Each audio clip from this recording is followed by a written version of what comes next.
Hey guys, Evil Dr. Mittens here with the All Stickers Guide for Zombies in Spaceland. You can jump to any part of this in the comment section. So first thing we're going to do is head to the arcade. We need 1,800 tickets. That's to get the Forge Freeze, 2 arcane cores, the gold teeth, and the cryo grenades. Good way to do that is to start with bowling for planets. If you look at where I freeze here and aim approximately where I'm aiming, you can get 150 tickets each time. You can sometimes play up to 3 times per round. Another good place to get tickets is Zombie Zoom. If you aim at the center of the target and then just tap fire, you'll never move out of the center of the target. That's easy 200 tickets per round. If you need to make up tickets, which you will probably for this, you just go to basketball. You can make up a ton of them. The other ones seem to be chance. So you want to pick up the Forge Freeze, you want to pick up the gold teeth, you want to pick up the cryo grenades, and you want to pick up 2 arcane cores. This one now, and you'll need to get another one later, because you can't equip Forge Freeze with an arcane core. So you want to kite zombies around like this, freeze them, move back, freeze them, do this until you run out of ammo. You can even fill it up again in the arcade, which I do recommend because you'll need all the money that you can get in this. So first thing you need to do before anything is get the battery for the face melter. This gets really hard as the rounds progress, so you want to do this very, very early. Basically, as soon as you have the money to unlock everything you need to get there and turn the portal on. So you hot potato the grenade back to the Pack-a-Punch portal. And really the only tip I can offer is to make sure you're looking down and paying attention to where the grenade marker is. As soon as you shoot it in, the battery will appear like that. So the next steps involve collecting coins for the souvenir stations. For Polar Peak, you want to put all the green ones you find in there. The one in back of the arcade, as you see here, is one of each color, which will give you the disco ball for the Dischord. The next one that we're going to look at is the blue one, which is right near the rocket ship. That'll give you the rocket that you need for the face melter.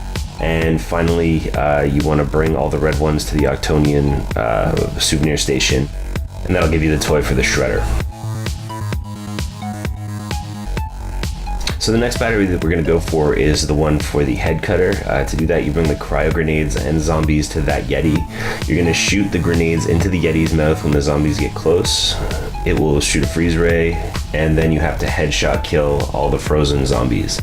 It's a good idea to do this one early in the game too, because as the rounds go up and zombies start running, it's hard. So after you hear the Yeti scream from getting headshot kills there, you head up to Polar Peak, and there will be a battery in the Yeti's hand next to the portal, which you can see right here. Alright, so now for the easy batteries. The shredder battery is on the back of the log ride, as you can see here. What you do is you have to shoot it. You can do it with upgraded candles, it makes it a little easier. But after you knock it off, you run up here to the fountains, and it will start to come up with the water jets. So the last battery that we need to get is the Dischord battery. For this you need the sunglasses, and there are a number of locations where targets spawn. So the first is up there past the Yeti. The second is under the bridge that you were just standing on. The next one's on the Space Depot building, and the last one that's out here will be over that hedge at spawn. So now we head to the arcade. There's a few locations in here. The first one is up there. The second one, you're going to want to go up the stairs, and it's in the garbage bin directly in front of you. It'll show up right there. There's one that spawns in the window over here, around there. One that can be down here in the claw machine. Then there's one behind the counter here sometimes. There's one behind the Dischord cutout, as you can see. The next one is in the window here. The last one out here is where the bumper cars are, if you turn left as soon as you go in. Final place the target can spawn is up towards Polar Peak from the arcade. If you look down to where the roller coaster ride is with the glasses on, you can see it right there. Now once you've gotten 5 targets, you head back to the arcade and look in the middle of the dance floor, and you'll see the battery floating there. So the next parts for the wonder weapons involves a lot of zombie killing. It's a good idea to get N3il's head, put it on him if you haven't done that already, just so you can knock out the achievements as you go with this next part. So once you finish the first challenges, you're going to need to look for a battery. Here are all the locations that the battery can be in. You'll only be asked to look for this after you bring Hoff into the game, and his time expires. Then you'll go up to bring him back to the DJ booth, come back down, and he won't be moving, and you'll need to find the battery to open the next challenges. Once you finish the second set of challenges, you'll have to bring Hoff back again. After he expires and Neil brings him back to the DJ booth, you have to look for a diskette, which is always in the basement. The locations for that will be right after these locations for the battery.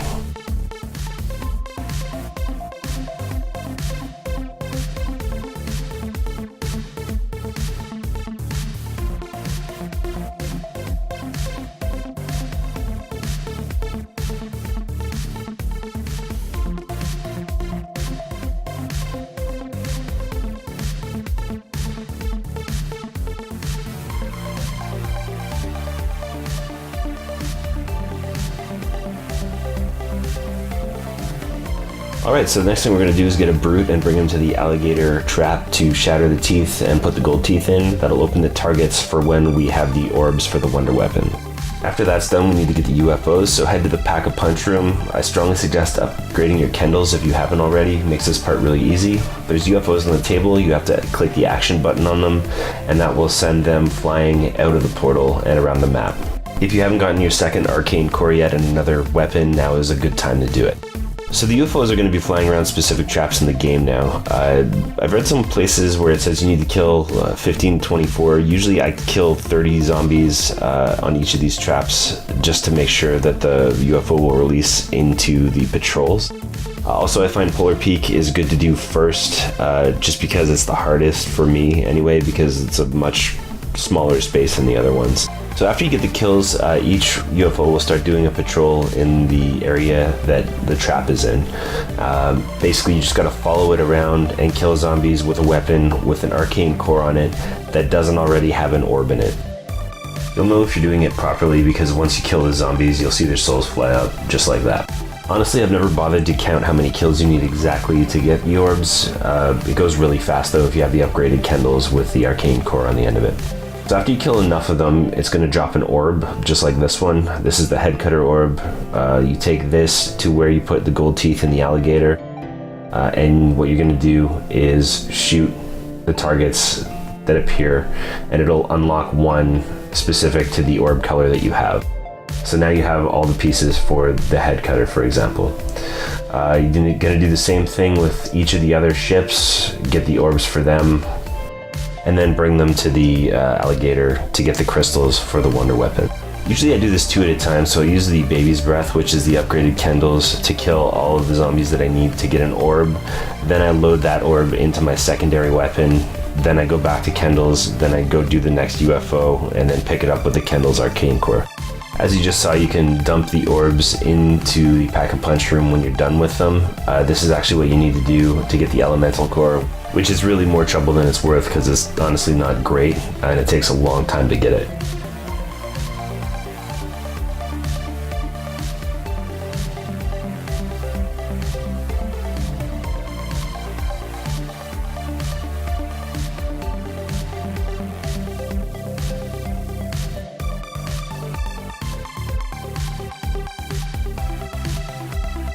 So now that we have all the orbs, we want to put them all in here. As soon as you do that, you'll see that the elemental core flies out.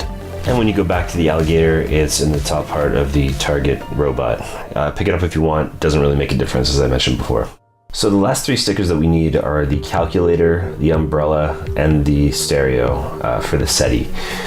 Put all the locations here. Once you get them, may as well turn them into Hoth if you want to do the main Easter egg. He turns them into the Seti. You'll know when it's ready because the screen's going to shake and you'll hear loud horns play in the background. And that's pretty much it. I want to thank you guys for watching. The reason I'm making these videos is there's a lot of videos out there that might be maybe edited a little better than mine, but I find a lot of people talk too much, kind of like what I'm doing right now. And really the reason you're here is you want to get back into the game as fast as possible if there's something that you don't know. So if you like it, please subscribe. I'm going to be making many more of these, hopefully. If you have any suggestions for games that you'd like to see guides on that are super fast and to the point, please send me a message either on my gamer profiles or by Twitter. All that information is in the first shot. I'm also going to be trying to put shortcuts in the description at the bottom, so if there's a part that you missed or want to check out again, you don't need to scroll through the video. Really, the trick to this achievement is just doing everything at once, so it's difficult to make a linear guide to it. Anyway, good luck. See you on the next tutorial.